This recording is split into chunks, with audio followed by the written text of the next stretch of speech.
গণ অভ্যুত্থানের প্রত্যাশা প্রাপ্তিতে আকাশ পাতাল ফারাকের জন্য রাজনৈতিক অনৈক্যকে দায়ী করছেন জুলাই যোদ্ধারা।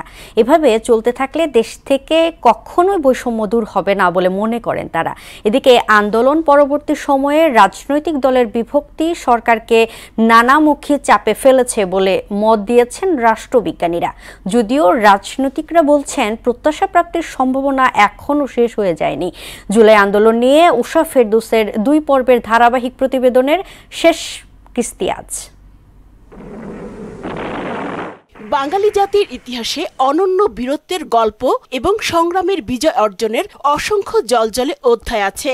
52, 71, 90 ধারাবাহিকতায় 2024-এ ফ্যাসিস্ট শাসক গোষ্ঠীর নরহত্যার বিভৎস উল্লাসের কাছেও হার মানেনি ছাত্র জনতা।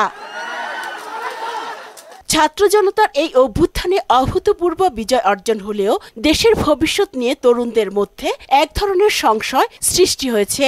এখনো তো সেরকম আমরা আসলে অভূতপূর্ণ কোনো উন্নতি বা কোনো পরিবর্তন দেখতে পাচ্ছি না। জুলাই আন্দোলনের মেইন জিনিসটাই ছিল হচ্ছে বৈষম্য বিরোধী আন্দোলন। বৈষম্য এখনো সম্পূর্ণরূপে উঠে যায়নি। আমরা সবাইও কিন্তু এখন ফেড আপ যে আমরা যেরকমভাবে চাচ্ছিলাম সেগুলো কিন্তু সেভাবে আগাচ্ছে না।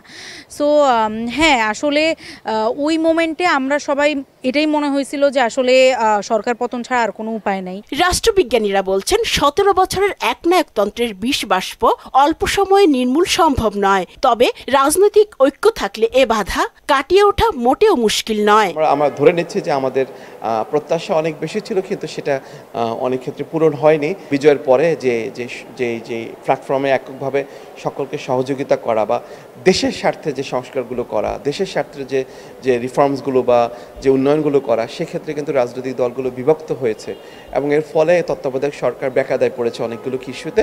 রাজনীতিবিদদের মতে ব্যক্তি ও দলের ঊর্ধ্বে থেকে দেশের স্বার্থকে অগ্রাধিকার দিতে হবে, তাহলেও দূর হবে বৈষম্য ও ভেদাভেদ।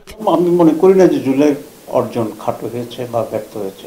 আমরা আরো বেশি অর্জন করতে পারতাম বা আরো বেশি অর্জন করতে পারি যদি সেই চেতনাকে আমরা আবার কিছুটা হলেও ফিরে এনে আমরা ঐক্যবদ্ধ থেকে মৌলিক বিষয়গুলোতে ঐক্যমত্য তৈরি করে দেশকে আগিয়ে নিয়ে যাওয়ার জন্য আমরা সিদ্ধান্ত করি। ব্যক্তি স্বার্থ, দলীয় স্বার্থ একটুখানি উঠে আমরা দেশের স্বার্থটাকে যদি আমরা অগ্রাধিকার দেই তাহলে দেশটা ভালো থাকবে।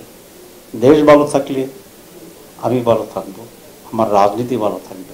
জুলাই আন্দোলনে গা শিওরে ওঠা ঘটনাগুলোর একটি ছিল জনগণের জানমালের রক্ষার দায়িত্বে থাকা আইনশৃঙ্খলা বাহিনীর সদস্যরা প্রাণঘাতী বুলেটে অবলীলায় হত্যা করেছে শত শত নিরীহ মানুষকে। হাত পা চোখ হারিয়েছেন হাজারো মানুষ। উষা ফেরদৌস, বগুড়া সংবাদ, ঢাকা।